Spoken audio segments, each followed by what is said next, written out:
Hello people, welcome back to this channel, and today I would like to show you the way how you can make your audio of the video sounds muffled with the CapCut.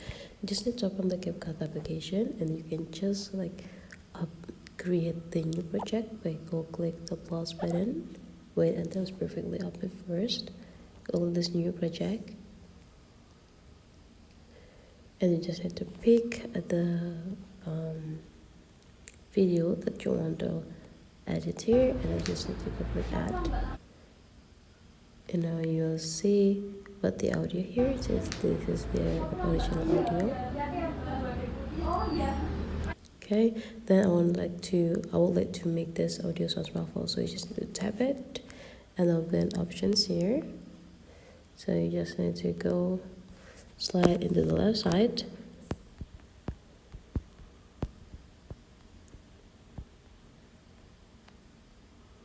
Now you just need to go tap into this voice effects, click the withdraw and slide it into the left side until you find the microphone, and then just go for the sound button.